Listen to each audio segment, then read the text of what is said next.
বেপরোয়া বাসের গতিবিধি নিয়ন্ত্রণে পরিকল্পনা করছে পরিবহন দপ্তর। আজ বৈঠক রয়েছে, আর এরই মধ্যে আজ শহরে আবারও বেপরোয়া বাসের দৌরাত্ম্য। বড়বাজারে গতি নিয়ন্ত্রণ করতে ব্যর্থ মিনি বাস। প্রথমে ফুটপাথের গার্ড রেলিংয়ে ধাক্কা, এরপর ফুটপাথে উঠে যায় মিনি বাস। ঘটনায় আহত হয়েছেন এক মহিলা সহ 3 জন। যে খবর আমরা পাচ্ছি, মহিলার আঘাত রীতিমতো গুরুতর। অয়ন ঘোষাল আমাদের প্রতিনিধি রয়েছেন আমাদের সঙ্গে সরাসরি। অয়ন, ঠিক কি ঘটেছে?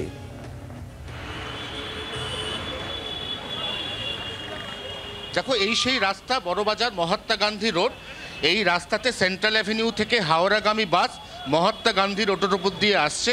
একটি মিনি বাস গড়িয়া থেকে হাওড়াগামী, সেই মিনি বাস হঠাৎ করেই অত্যন্ত দ্রুত গতি এবং বেপরোয়া গতি, অর্থাৎ এই যে রাস্তা দেখতে পাচ্ছ, এই রাস্তা কিন্তু একেবারেই ওভারটেকিংয়ের উপযুক্ত নয়, প্রশস্ত নয় অতটা। এখানে প্রচুর প্রচুর গাড়ির চাপ, এবং সেই অবস্থাতেও মিনি বাস তার সামনের যে বাস, সেই বাসকে টপকে তাড়াতাড়ি রেষারেষি করতে গিয়ে গন্তব্যে পৌঁছতে যায় এবং একেবারেই নিয়ন্ত্রণ হারায়। এবং ঠিক সেই জায়গা থেকেই ফুটপাতের গার্ডরেলে প্রথমে ধাক্কা মারে, এবং ধাক্কা মারার পরে সরাসরি উঠে পড়ে ফুটপাতে। এবং ফুটপাতে ওঠার পরে ফুটপাতে সেই সময় কেনাকাটা করতে বড়বাজারে আসা 4 জনকে ধাক্কা মারে পরপর।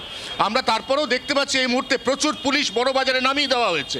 ক্যামেরা বন্ধু তরুণের কাছে অনুরোধ থাকবে সেই ছবি দেখানোর, কারণ ঠিক এই জায়গাতেই ঘটেছে সেই দুর্ঘটনা। এখানেই নিয়ন্ত্রণ হারিয়েছে সেই মিনি বাস, এবং তারপরে এই মুহূর্তে পুলিশে গোটা এলাকা ছয়লাভ। আমরা এখনো পর্যন্ত যে তথ্য পাচ্ছি, সেই তথ্য অনুযায়ী আমরা 4টি নাম পেয়েছি পুলিশের কাছ থেকে। একটি হচ্ছে নাজ বিবি, 60 তিনি গুরুতর আহত। এছাড়াও আহত হয়েছে নিশা মেহতা, রমলা দেবী এবং নিকিতা কেজরিওয়াল, অর্থাৎ 4 জন মহিলা। তাদেরকে ধাক্কা মারা হয়েছে, এবং তারপরে বাস কিন্তু একদম সরাসরি আড়াআড়ি ফুটপাতে উঠে গিয়েছিল। সেই বাসটিকে এর মধ্যে আটক করা হয়েছে, এবং আটক করার পরে তার চালককেও একই সঙ্গে আটক করা হয়েছে।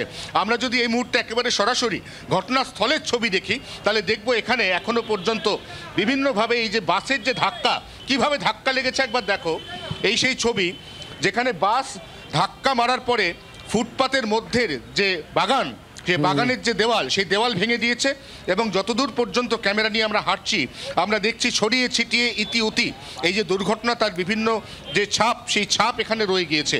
সব মিলিয়ে চাঞ্চল্যকর ঘটনা। এবং তুমি যে কথাটা বলছিলে, যেদিন এই বাস চালকদের ওপর মনিটরিংয়ের জন্য এসওপি অনুযায়ী তাদের অ্যাপ দেওয়ার ভাবনা চিন্তা, তার যে প্রথম পদক্ষেপ সেটা নেওয়া হচ্ছে, সেদিন আবারও প্রমাণিত যে এক শ্রেণীর বাস চালক, রেষারেষি যাদের রক্তে মিশে রয়েছে, তারা কিন্তু যে কোনো রাস্তায়, যে কোনো মুহূর্তে, যে কোনো অবস্থায় রেষারেষি করার থেকে কোনোভাবেই পিছু হটতে চাইছেন না। শুভদীপ, একেবারে অন্তত আজকের ঘটনায় সেটাই আরও একবার স্পষ্ট। অয়ন, যে ছবিটা দেখাচ্ছে আপনারা দেখছেন, এখানেই আজ অত্যধিক গতিতে যাচ্ছিল বাসটি, এবং যেমনটা আমাদের প্রতিনিধি অয়ন ঘোষাল জানাচ্ছিল যে ওভারটেক করার চেষ্টা করছিল অন্য আরেকটি বাসকে এই বাসটি, আর এই মিনি বাসটি ওভারটেক করতে যায়, সেখানেই নিয়ন্ত্রণ হারায়, গতি নিয়ন্ত্রণ হারায়, এবং তারপরেই ফুটপাথের গার্ড রেলিংয়ে ধাক্কা। 4 জন মহিলা আহত হয়েছেন, যাদের মধ্যে একজনের অবস্থা রীতিমতো গুরুতর বলে জানা যাচ্ছে।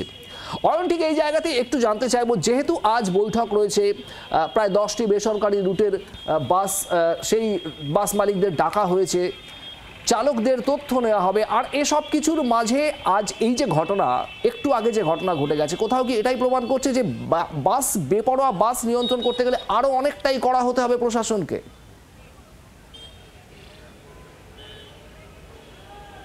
বেসরকারি বাস, মিনি বাসের চালকরা বেতন পান না, তারা সামান্য একটা ইনসেন্টিভ পান, এবং তারপর বাকি যেটা পান সেটা পুরোটাই কমিশনটা নির্ভর করে একজন বেসরকারি বাসের চালক অথবা কন্ডাক্টর তিনি কত বেশি সংখ্যক যাত্রী নিয়ে গন্তব্যে পৌঁছতে পারছেন, টিকিট বিক্রি বাবদ তার আয় কত। এবার ধরা যাক একই রুটে 2টো বাস পাশাপাশি চলছে, যদি একটি বাস সামান্য এগিয়ে যায়, তাহলে পরের স্ট্যান্ড থেকে সে অনেক বেশি যাত্রী তুলতে পারবে। মূলত এই যে কমিশন প্রথা, যে প্রথা নিয়ে বারবার সমালোচনার মুখে পড়েছে রাজ্যের পরিবহন পরিকাঠামো, সেই যে কমিশন প্রথাই কিন্তু কলকাতা শহরে বেশিরভাগ বেসরকারি বাসের রেষারেষির এক এবং মূল কারণ। একেবারেই, তাহলে এই কমিশন প্রথার কি কোনো বদল হবে? খুব বড় একটা ইস্যু। অয়ন যে কথাটা জানাচ্ছিল, অয়ন ধন্যবাদ তোমাকে। আপাতত বাংলার আওয়াজ, বাঙালির আবেগ, জি 24 ঘন্টা।